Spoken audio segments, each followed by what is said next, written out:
मिथिला सुर के माध्यम से हम कंचन झा समस्त मैथिलीवासी के हार्दिक अभिनंदन करै छी और माँ भगवती से प्रार्थना करै छी जे अपने सब गोटे स्वस्थ रहू, खुश रहू।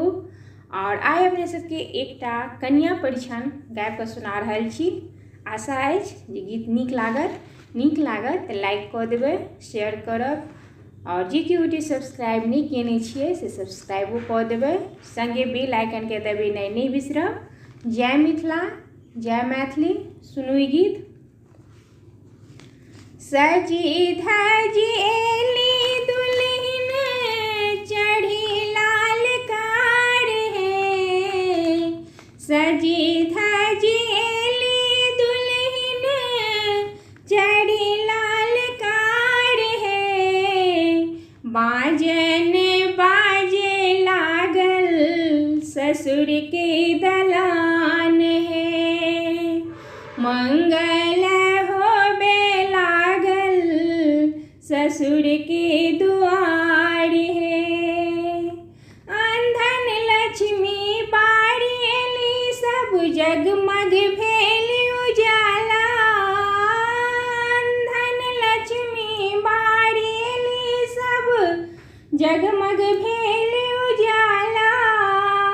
सास सुहागिन परिछन चलली हाथ लेने शुभ डाला,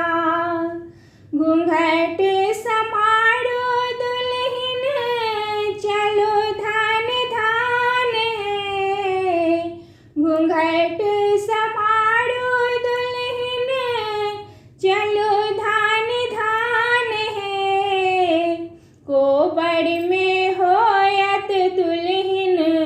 विधे विधान है, कोबर में होयत दुल्हन विधे विधान है, बाजन बाजे लागल ससुर के दुआर है, मंगल होबे लागल ससुर के दुआर है, सासु अहाँ के आस लगौने एती प्राण प्यारी, घरक लक्ष्मी बनल रहब देतियो कान की बाली, घरक लक्ष्मी बनल रहब देतियो कानक बाली, ससुर अहाँ के दुल्हन बड़ा दिलदार है, ससुर अहाँ के दुल्हन बड़ा दिलदार है, मुँह दिखाई में देता सोना के हार है, मुँह दिखाई में देता सोना के हार है, बाजन बाजे लागल ससुर के दुआर है, मंगल होबे लागल ससुर के दुआर है, नैहर के यहाँ राजकुमारी सासुर के बहुरानी, सास ससुर की सेवा करब बनल रहब अहाँ रानी, सास ससुर की सेवा करब बनल रहब अहाँ रानी, ननदी अहाँ के कनिया बड़ा हर जाई है, ननदी अहाँ के कनिया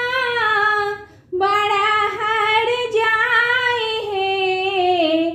दुआरी छेकाई मिलेती गहना उतार है, दुआरी छेकाई मिलेती गहना उतार है,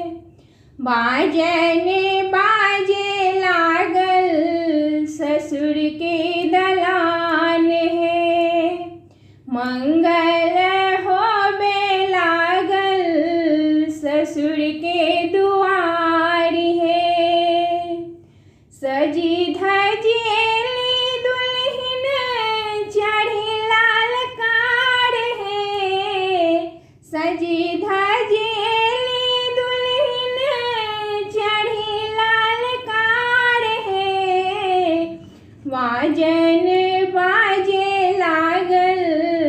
ससुर के दुआर